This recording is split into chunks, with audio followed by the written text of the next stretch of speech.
নারে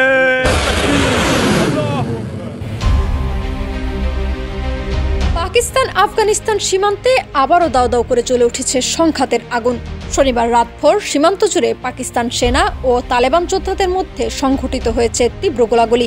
এই রক্তক্ষয়ী সংঘর্ষে দুই দেশের মধ্যেই উত্তেজনা পৌঁছেছে চরমে। আফগান প্রতিরক্ষা মন্ত্রণালয়ের মুখপাত্র এনায়েতুল্লাহ খোয়ারেজমি জানিয়েছেন, পাকিস্তানের লাগাতার বিমান হামলার জবাবেই তালেবান চালিয়েছে সফল প্রতিশোধমূলক অভিযান।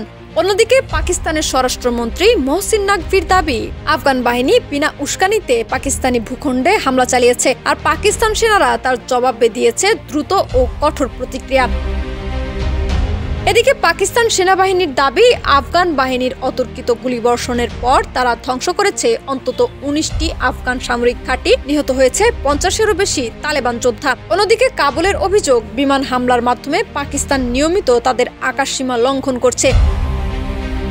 ক্রমবর্ধমান এই উত্তেজনা নিয়ে উদ্বেগ প্রকাশ করেছে তিন প্রতিবেশী ইরান, কাতার ও সৌদি আরব। ইরানের পররাষ্ট্রমন্ত্রী আব্বাস আরাকচি বলেছেন, দুই দেশকেই সংযম প্রদর্শন করতে হবে, কারণ সীমান্তের স্থিতিশীলতাই অঞ্চলের স্থিতিশীলতার চাবিকাঠি।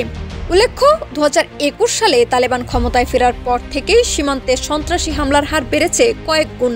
ইসলামাবাদের অভিযোগ, আফগান ভূখণ্ড থেকে টিটিপি ও আইএস জঙ্গিরা হামলা চালাচ্ছে পাকিস্তানে। তবে কাবুল সে অভিযোগ অস্বীকার করছে। বিশ্লেষকদের মতে এই সংঘাত এখন শুধু সীমান্তের নয়, বরং গোটা দক্ষিণ ও মধ্য এশিয়ার স্থিতিশীলতার জন্যই এক ভয়াবহ হুমকি।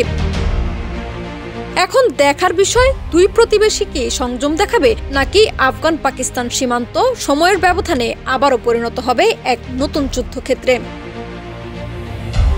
লাবনী আক্তার, ডেস্ক রিপোর্ট, বিপ্লবী বার্তা।